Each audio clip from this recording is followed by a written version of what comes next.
사람은 평생 몇 번의 이별을 기억하며 살아가십니까? 그리고 그 이별들 가운데 가족과의 이별은 몇 번이나 되십니까? 민재와 소연은 남매였습니다.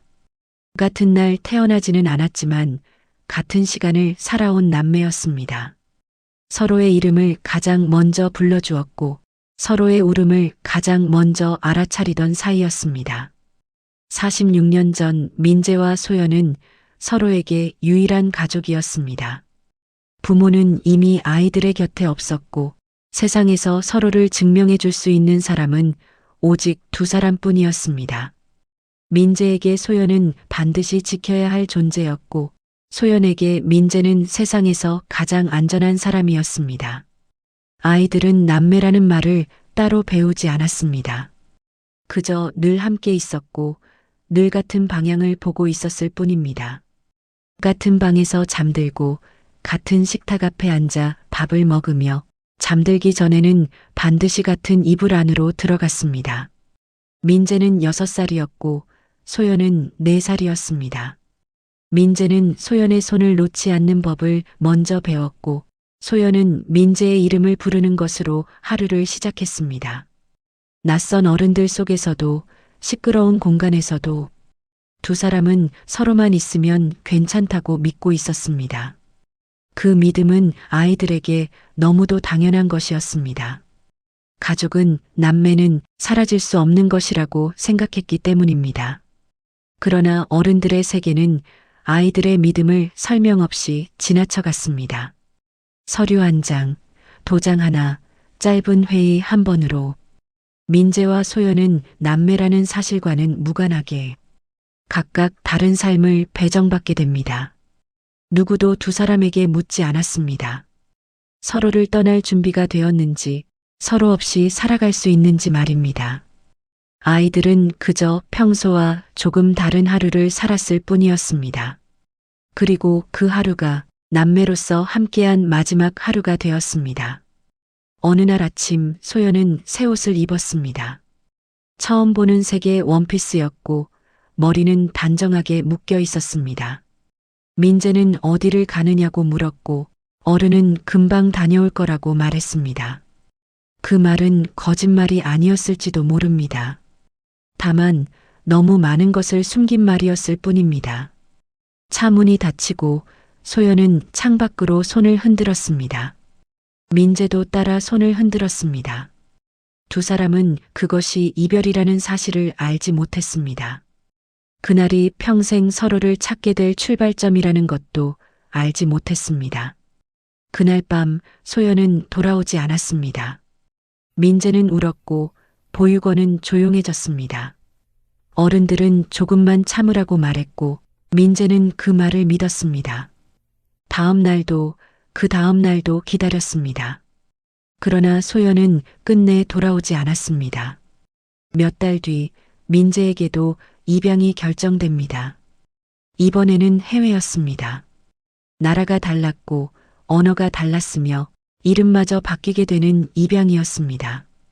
비행기에 오르기 전날 밤 민재는 몰래 종이 쪽지 하나를 접어 주머니에 넣었습니다. 서툰 글씨로 적은 소연의 이름과 나이, 그리고 꼭 찾겠다는 약속이었습니다. 그 약속은 아무도 들어주지 않았지만 민재에게는 평생 지켜야 할 약속이 되었습니다. 민재는 새로운 나라에서 자라났습니다. 새로운 부모는 따뜻했고 환경은 안정적이었습니다. 학교를 다니고 친구를 사귀며 겉으로 보기에는 부족함 없는 삶을 살았습니다. 그러나 밤이 되면 늘 같은 꿈을 꾸었습니다. 어둡고 긴 복도 끝에서 누군가 울고 있었고 이름을 부르려 했지만 소리가 나오지 않았습니다. 소연 역시 새로운 가정에서 자라났습니다. 국내 입양이었고 양부모는 정성을 다해 소연을 키웠습니다. 소연은 빠르게 적응했고 밝은 아이로 성장했습니다. 하지만 설명할 수 없는 허전함은 늘 마음 한편에 남아 있었습니다. 어릴 적 자신보다 큰 손이 자신을 지켜주던 감각이 시간이 흘러도 사라지지 않았기 때문입니다. 두 사람은 각자의 삶을 열심히 살아왔습니다.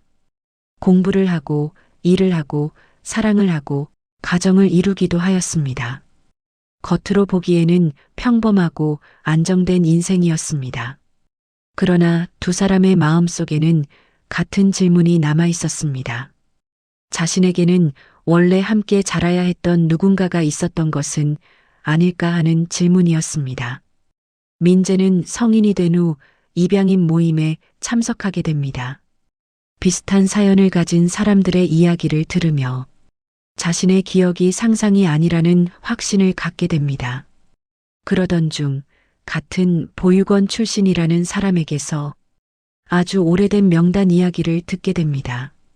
그 명단 속에서 민재는 잊을 수 없는 이름을 발견합니다. 바로 소연의 이름이었습니다. 그날 이후 민재는 마음속에 묻어두었던 약속을 다시 꺼냅니다. 입양 기록을 찾고 기관에 연락하고 오래된 서류를 요청합니다. 돌아오는 대답은 대부분 같았습니다. 기록이 없다는 말, 연결이 어렵다는 말, 너무 오래되었다는 말이었습니다. 포기하려던 순간 한 장의 문서가 발견됩니다. 이름은 일부 가려져 있었고 날짜도 흐릿했지만 민재는 직감적으로 알 수 있었습니다.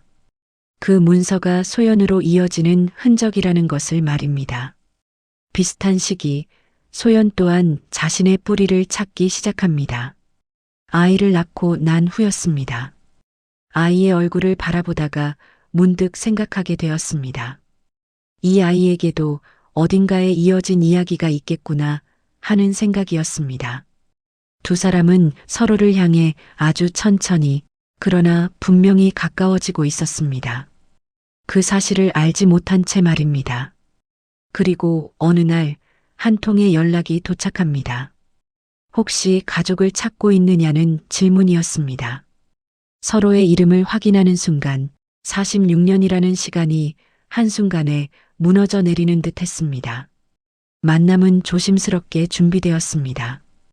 혹시 아닐지도 모른다는 두려움, 기대했다가 다시 상처받을까 하는 마음을 숨긴 채 민재와 소연은 같은 공간에 들어섭니다. 문이 열리고 두 사람은 서로를 바라봅니다. 얼굴은 낯설었지만 눈빛 어딘가가 너무도 익숙했습니다. 말을 꺼내지 못한 채 서 있던 순간 소연의 손이 먼저 떨리기 시작합니다. 민재는 무의식적으로 손을 내밉니다. 그리고 그 손을 잡는 순간 46년 전의 감각이 그대로 되살아납니다. 설명할 수 없는 확신이 찾아옵니다. 바로 이 사람이라는 확신이었습니다. 소연은 결국 울음을 터뜨리고 민재는 아무 말 없이 소연을 감싸 안습니다. 그 품은 너무 늦게 돌아온 집이었습니다. 그날 두 사람은 어린 시절의 기억을 하나씩 맞춰봅니다. 서로 다른 조각들이 하나의 이야기로 이어집니다. 잃어버린 시간은 돌아오지 않지만 그 시간들은 비로소 의미를 갖기 시작합니다. 이별은 선택이 아니었습니다. 그러나 재회는 서로를 포기하지 않았기에 가능했습니다. 이 다큐멘터리는 기적을 말하지 않습니다. 다만 사라지지 않았던 기억과 끝내 멈추지 않았던 마음이 사람을 어디까지 데려다 주는지를 기록합니다. 그리고 지금 이 순간에도 어딘가에서 이름조차 모르는 누군가를 그리워하며 살아가고 계신 분들께 이 이야기를 전합니다. 기다리셨던 그 시간은 헛되지 않았다고, 당신의 기억은 거짓이 아니었다고 말입니다. 46년 만에 다시 잡은 민재와 소연의 손은 이제 더 이상 놓지 않겠다는 약속처럼 조용하지만 단단하게 이어져 있습니다.